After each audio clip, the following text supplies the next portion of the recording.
네, 잠깐 끊고 영상을 잠깐 끊고 다시 시작합니다. 아까 지금 배경에 대해서 쭉 설명을 했고 이제 본격적으로 전개 과정에 대해서 지금 설명을 하고 있습니다. 어, 하층민들까지 99인대에 합세하게 되고 별기군대까지 들어오게 되고 그리고 또 일본 공사관을 불태우고 그리고 별기군의 교관이었던 일본 교관까지 죽여버립니다. 그리고 막 영의정 죽이고 막 탐관 오리들을 막 모조리 다 죽이기 시작합니다. 그리고 경복궁으로 들어가서 명성황후 찾아라 이렇게 된 거예요. 근데 명성황후는 바로 도망을 가는데요. 어떤 식으로 도망을 가냐 하면 명성황후의 보디가드가 있습니다. 홍계훈이라는 사람이 있는데 이 홍계훈과 명성황후의 사이도 굉장히 약간 좀 재밌습니다. 명성황후가 여러 번 죽일 고비를 넘기는데 그때 다 홍계훈이 살려줍니다. 어 실제로 명성황후가 죽는 사건 을미사변 때 홍계훈이 먼저 죽어요. 그래서 여러분들 그 나 가거든이라는 그 조수미 노래 그 명성황후 시해 사건이 잘 나와 있는 그 조수미 노래 뮤직비디오를 보면은 그 굉장히 멋있는 그 끝까지 명성황후를 보호해 주려고 하는 그 무사가 있어요. 그 사람이 홍계훈을 모티브로 한 사람인데 명성황후보다 홍계훈이 먼저 죽으면서 이게 명성황후 죽거든요. 그러니까 끝까지 죽을 때까지 명성황후를 지켰다. 그래서 이 둘 사이에는 어떤 something이 있는 게 아니냐 뭐 이런 뭐 의심도 들기도 하는데요. 아무튼 홍계훈의 누이 누나라고 속여서 가마를 변장을 하는 거죠. 변장을 해서 99인들이 한강을 건너려고 하는 그 가마를 여기 이건 뭐냐? 저의 누나입니다. 그래서 네 누나가 왜 이렇게 곱게 생겼냐? 뭐 아무튼 뭐 이렇게 그래서 누나라고 해서 겨우 그 궁궐을 빠져나왔고요. 그리고 나서 이용익 보부상 출신의 이용익이라는 사람이 그 명성황후를 업고 냅다 한강을 건너는 거죠.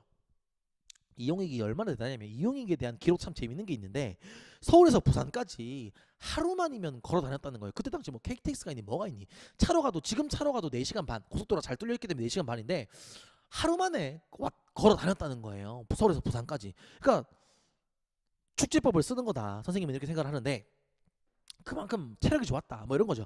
명성을 들쳐업고 막 경기도로 내빼는 거예요. 지금은 장호원, 지금은 경기도고 그때 당시엔 충청도였던 장호원으로 도망을 갑니다. 참 또 재밌는 기록이 있는데 뭐냐 하면 이게 뭐야 아무리 축지법을 쓴다고 해도 뭐 부인은 그러니까 그 명성황후를 랑 같이 있으니까 좀 쉬다 가야 될 거 아니에요. 그래서 국밥을 먹으려고 그 잠깐 이렇게 변두리에 있는 주막에 들렀는데 그 주막의 아줌마가 주막 주인이 이런 얘기를 합니다. 저 이쁜 색시 빨리 시집을 가야 되는데 모자 처먹은 왕비 때문에 우리 시집을 못 가고 있네 어떡하나 아유 왕비 저거 어떡하나 우리 색시 시집 가야 된다 이런 이야기를 한 거예요. 하, 얼마나 그 명성황후의 마음이 어땠을까요? 그리고 난 다음에 이제 장호원으로 도망가서 자기 친척 집에 몸을 숨기고 있습니다. 99인들은요 이 군란을 일으켰던 주도 세력들은 명성황후를 찾다가 못 찾으니까 일단 흥선대원군 집으로 갑니다. 흥선대원군 집에 가가지고 대원이 합파 우리가 지금 군란을 일으켰고 이제 정권을 우리가 잡기보다는 대원이 합파 때 그 흥선대원군이 집권했을 때가 참 살기 좋았던 것 같습니다. 흥선대원군이 다시 우리나라를 집권해 주세요. 이렇게 이야기를 합니다.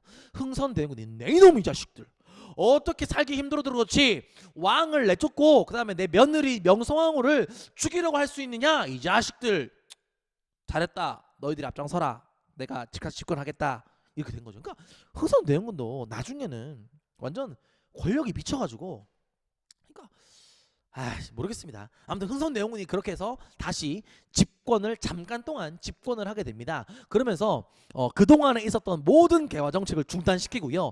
사절단 갔던 사람들 다 돌아오게 하고 그리고 별기군을 없애버리고 이위를 다시 이영을 다시 오군영으로 다시 회복해 하고 월급 다 나눠주고 다시 쇄국 정책으로 바뀌어가고 있는 그런 상황이었습니다. 자, 그리고 그때 또 재밌는 기록이 있는데 그때 당시에 어, 네 종이 치네요. 그때 당시 누군지 모르겠는데 민영익이었던 것 같아요. 누군지 모르겠는데 아무튼 탐관오리 중에 한 사람, 그러니까 돈을 너무너무 밝혔던 그 사람을 죽이는 과정을 그 이모곤란 수도사에게 어떤 식으로 죽였냐면은 참 잔인할 수 있는데 너는 그래 살아생전에 돈을 좋아했지. 그럼 돈이나 많이 처먹어라 하면서 막 돈을 막 입에 넣었대요. 그래서 이게 항문에서 막 동전이 나올 때까지 먹였다. 그래서 창자나 이 위쪽에서 막 동전이 튀어나오면서 죽었다. 이렇게 됩니다. 그러니까 그래도 이모곤란의 세력들이 그 탐관 오리들을 뭐 죽이고 뭐 그들의 재산을 빼앗아 가지고 막 자기가 했다 뭐 이런 게 아니라 그래도 좀 깨끗했다 뭐 이런 것들을 좀 볼 수 있는 대목이기도 하죠. 아무튼 그 얼마나 그 사람들이 살기가 힘들었으면 이런 상황이 되었을까라고 좀 짐작을 하게 됩니다. 아무튼 이렇게 뭐 흥선대원군이 다시 복고 정책을 옛날로 다시 돌아가자는 정책을 펼치고 있는 과정에서 계속해서 이모곤란 주도 세력들이 흥선대원군에게 이런 이야기를 합니다. 지금 우리는 민비를 잡아 죽이고 싶은데 부인을 아직 잡지 못했습니다. 빨리 찾아주세요. 잡아주세요. 죽여야겠습니다. 이렇게 이야기를 하니까 흥선대원군이 네 이놈들 이미 민비는 죽었다. 내가 그 시체를 봤다. 그래요? 하면서 장례식을 치러버립니다. 명성황후의 장례식을 이모곤란한테 치러버리는데요. 그러니까 흥선대원군의 마음이 어떤 마음인지 잘 모르겠어요. 실제로 본 건 그 시체를 본 건 아닌데 장례식을 치렀다는 거죠. 이것은 뭐 여러 가지의 뜻을 내포하고 있다고 생각하는데 다시는 명성황후에 보내는 메시지죠. 다시는 궁궐에 돌아올 생각하지 마라. 그럼 죽여버리겠다. 거나 아니면 며느리가 보호하고 싶어 했나? 뭐 뭔지는 모르겠는데 아무튼 그 장례식을 엽니다. 자신의 장례식을 열었다는 소식을 듣자 명성황후는 그 이용익을 그 축지법을 쓰는 보부상 출신 이용익을 다시 불러들여서 편지를 고종에게 씁니다. 그리고 이 편지를 고종에게 반드시 전해주세요. 이렇게 이야기를 합니다. 축지법을 쓰니까 얼마나 빨리 가겠어요. 바로 서울로 달려가가지고 이용익이 그 편지를 고종에 전달했고 그 편지의 내용은 이러했습니다. 지금 청나라의 사신으로 가 있는 사람을 빨리 불러들여가지고 지금 제가 살아 있으니 흥선대원군 청나라의 도움을 요청해서 흥선대원군의 집권을 좀 막고 나를 좀 살려주세요 이런 이야기를 했겠죠. 그래서 고종이 고지곧대로 말을 듣고 청나라에게 도움을 요청합니다. SOS를 요청합니다. 청나라는 군대를 그 우리나라에 파견하게 되고 그래서 청나라 군대가 그냥 바로 우리나라를 습격해가지고 막 흥선대원을 죽이고 이렇게 한 게 아니라 흥선대원군과 조선이랑 청나라랑 그렇다고 뭐 전쟁을 할 수 없기 때문에 어느 정도의 군대를 데리고 위안스카이 위안스카이가 청나라의 군대를 데리고 우리나라에 와가지고 흥선대원군의 이런 경계심을 풀기 위해서 한 술을 여러 번 마십니다. 그리고 나서 세 번째 술 마시는 자리에 경계가 어느 정도 풀리고 술 마시는 자리에 갑자기 흥선대원군을 납치해서 청나라로 데려가 버립니다.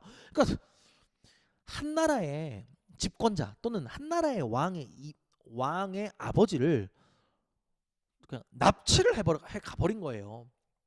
그리고 나서 그때부터 이모곤란의 주도 세력들을 뭐 죽이고 뭐 잡아들이고 다시 명성황후를 명성황후는 청나라의 호의를 받으면서 경복궁으로 들어오게 됩니다.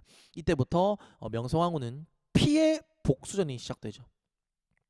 자기를 이모곤란 때 동조했던 사람, 흥선대원군 편이었던 사람, 그리고 뭐 흥선대원군의 정책을 지지했던 사람, 그런 사람들을 모조리 죽이기 시작하는데요.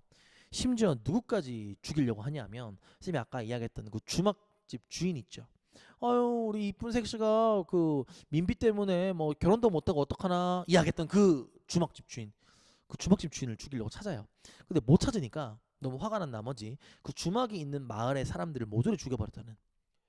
그러니까 이 명성황후도 참 무서운 여인입니다. 나중에 또 명성황후도 얼마나 무서운 여인인지 이야기를 할 때가 있을 텐데요. 이게 바로 이모곤란의 전개 과정입니다. 이 전개 과정을 간단하게 좀 정리를 하자면 이렇게 될 거예요. 구식군인들은 일본 공사관을 불지르고 그 다음에 일본인 교관을 죽여버렸죠. 그리고 나서 경복궁을 습격했고 대원군이 잠깐 동안 집권하게 되면서 다시 쇄국 정책, 개화에 반대하는 정책들을 펼치게 되었다. 그런데 명성황후의 편지로 청나라의 군대가 우리나라에 개입했고 이모곤란은 완전히 진압되게 되었다. 요게 바로 이모곤란의 전개 과정입니다. 사실 이모곤란의 전개 과정은 그렇게 잘 시험에 나오지는 않습니다. 시험에 정말 많이 나오는, 사실 역사적으로 이모곤란이 의미가 있는 이유는 뭐냐면 바로 이모곤란의 결과 때문입니다. 이모곤란이 있고 난 다음에 우리나라는 조선은 어떤 상황이었나, 이거를 좀 봐야 되고 가장 중요한 건 시험에 많이 나오는데요. 일단 여러분들 생각을 해보세요. 청나라 덕분에 이모군란이 진압됐습니다. 그럼 청나라는 우리나라에게 어떻게 할까요? 그쵸? 내정 간섭. 우리나라에게 이래라 저래라 더 심해지겠죠. 그러니까 원래부터 우리는 청나라를 4대하고 있었기 때문에 뭐 왕을 책봉할 때도 청나라의 허락을 받고, 왕이 결혼을 할 때도, 그리고 나라에 중요한 일이 있을 때도 청나라의 모든 허락을 다 받았는데, 강화도 조약 이후에 청나라와 우리나라의 관계가 조금 소원해 있었습니다. 그러니까 어떻게 보면 청나라가 약간 우리한테 삐져 있었던 거죠. 근데 우리 허락도 안 받고 어떻게 일본과 조약을 맺을 수 있느냐, 뭐 이렇게 됐던 거죠. 그러면서 막 청나라가 우리나라에 대한 주도권을 가져오기 위해서 막 그 조선 책략도 쓰고 막 그런 거 아닙니까? 근데 요 이모곤란이 있은 뒤에 옳다구나, 우리나라에 대한 내정 간섭을 더욱 심화하면서 우리나라에 대한 주도권을 가져가게 되는 것이죠. 그러면서 우리나라에 고문을 파견하게 되는데요. 고문이라 하면 우리나라에 중요한 일이 있을 때 원래는 우리나라에 사신을 벌여 청나라로 물으러 왔는데, 그렇게 하지 마라, 우리가 바로 청나라의 똑똑한 사람들을 너희 나라로 보내주겠다, 바로바로 물어봐라, 그리고 바로바로 청나라 그 고문이 결정하는 대로 그 고문이 이야기하는 대로 그 이야기를 참고해서 결정해라, 이렇게 되는 거죠. 사실 고문이 이야기하면 안 들을 수 없거든요. 근데 그 고문으로 누구를 파견시키냐 하면 이름도 이상합니다. 마젠창입니다.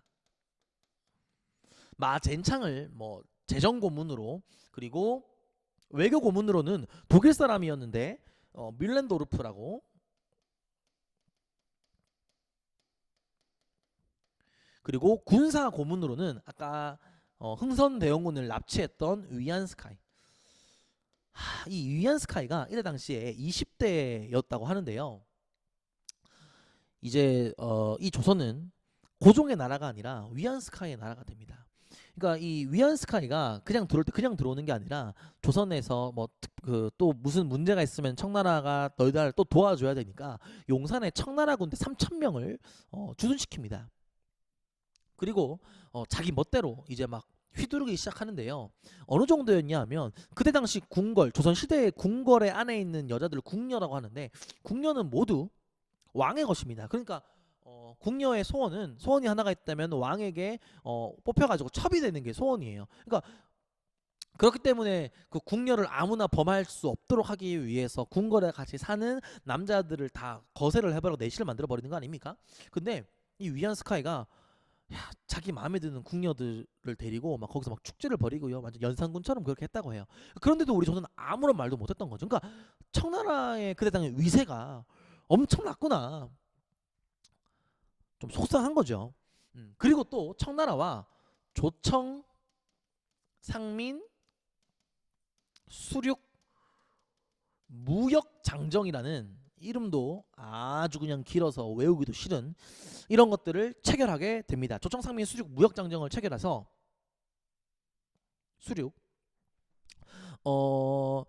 이때 이 체결해서 그 청나라 상인들이 이제 우리나라에 직접적으로 들어와 가지고 물건을 팔 수 있도록 허락해 줍니다. 선생님 좀 더 자세하게 이야기를 하자면, 오늘도 좀 약간 시간이 많이 지났는데, 강화도 조약은 일본과 조약을 체결하면서 일본에게 항구 3개를 개항했잖아요. 그 말은 무슨 말이냐면 일본 상인들이 우리나라에서 물건을 팔 수 있는데 부산, 원산, 인천 안에서만 물건을 팔 수 있는 거예요. 일본 상인들이 서울에 와서 물건을 못 파는 거예요. 일본 상인들이 광주에 와서 물건을 못 파는 겁니다. 그렇기 때문에 일본의 물건을 사려면 그 3개의 항구, 부산, 원산, 인천으로 가야만 하는 것이죠. 그렇기 때문에 보부상들은 부산에 가서 일본의 물건을 산 뒤에 서울에서 중간 마진을 붙여가지고 서울에서 그 물건을 팔 수 있는 거예요. 그래서 강화도 조약 직후에는 그래도 우리나라 보부상들이 좀 먹고 살만 했습니다. 그런데 이 청나라와 조청상민 수륙 무역장정을 체결하면서 청나라 상인들이 우리나라 곳곳에 들어와서 물건을 팔게 됩니다. 이렇게 되면서 우리나라 상민들이 다 망하게 되는 것이죠. 우리나라의 그런 것들은 다 없어지게 되는 것이죠. 그 상민의 자본, 상민 자본이 사라지게 되는 것이죠. 뭐 이렇게 이런 좀 가슴 아픈 조약을 체결하게 되고요. 그리고 또 시험에 고등학교 시험에 많이 나오는데 이 조선상민 수륙 무역장전 뭐가 무슨 조약이 들어가 있냐면 조선은 청의 속국이다라는 말을 명시해 뒀어요. 이제 조선은 완전히 청나라의 영향력 아래 있습니다. 청나라의 지배력 아래 있습니다라는 것들을 명시해 뒀다고요. 그러니까 이거를 누가 먼저 제안했냐 하면 이것도 열받는 건데 우리나라에서 먼저 제안했다는 거예요. 우리는 정말 청나라 없으면 안 되는 것 같아요. 그냥 청나라가 항상 우리나라를 지키고 보호해 준다는 사실을 여기에 조항에 넣어주세요. 열받는 거죠. 그만큼 이때 당시에 관리들이 권력에 눈이 멀었다. 능력이 없었다. 자주국가에 대한 생각이 없었다. 이런 것들을 알 수 있는 대목입니다. 자, 그리고 마지막 지금 종이 쳐가지고 선생님 빨리 마무리를 해야 되는데 자, 일본입니다. 일본은 우리나라 이모곤란 때문에 뭐 공사관도 불타고 여러 가지 피해가 있었잖아요. 그래서 일본과 우리나라는 재물포 조약을 체결하게 됩니다. 재물포 조약을 체결하게 되면서 우리나라에 배상금을 요구하게 되죠. 그러니까 너희 나라 때문에 우리나라 돈으로 만든 공식적으로 만든 공사관이 불탔으니까 다시 공사관을 지을 수 있는 돈을 물어달라. 배상금을 요구하게 되고 그리고 또 공사관을 새롭게 짓는다 하더라도 또 다른 이런 소요가 일어났을 때 공사관이 위험할 수 있다. 그래서 우리 일본 공사관을 지킬 수 있는 병력을 우리가 직접 파견하겠다. 그래서 일본의 군대가 우리나라에 주둔하게 됩니다. 정말 당황스러운 거죠. 그러니까 우리나라 조선 한복판에 청나라 군대 뭐야 청군 안 적었네요. 청군 주둔 적자. 우리나라 한복판 서울에 청나라 군대가 들어와 있고요. 일본 군대가 들어가 있는 겁니다. 이거는 굉장한 주권 침해입니다. 그러니까 자칫하면 얘네들이 내부에서 우리나라를 공격할 수 있다는 거잖아요. 근데 아무런 생각 없이 이것을 체결했다는 것은 너무너무 속상하고 열받는 거죠. 자, 이게 바로 우리 이모군란의 배경, 전개 과정, 결과였습니다. 아까도 선생님이 얘기했지만 이모군란에서는 결과가 가장 중요합니다. 그래서 결과의 내용들을 잘 기억해 두시면 좋겠습니다. 그리고 아까 요거는 여러분들 이름이 너무 길어가지고 외울까봐 걱정이 되는데 외우지 마세요. 이건 고등학교 때 나온 내용이고 우리 교과서에는 나오지도 않습니다. 그냥 선생님이 더 심화 학습을 하기 위해서 이야기를 한 거니까 굳이 기억하지는 말아주시고, 그러니까 이모곤란은 군식 군인이 차별 대우 때문에 밀란을 일으켰는데 그 결과로 청나라 군대와 일본 군대가 우리나라에 주둔하게 되는 그런 말도 안 되는 형세가 만들어지게 되었다. 이렇게 우리 알고 있으면 되겠습니다. 다음 시간에는 우리 이모곤란 이후에 3번 갑신정변에 대해서 알아보도록 하겠습니다. 수고 많았습니다. 안녕.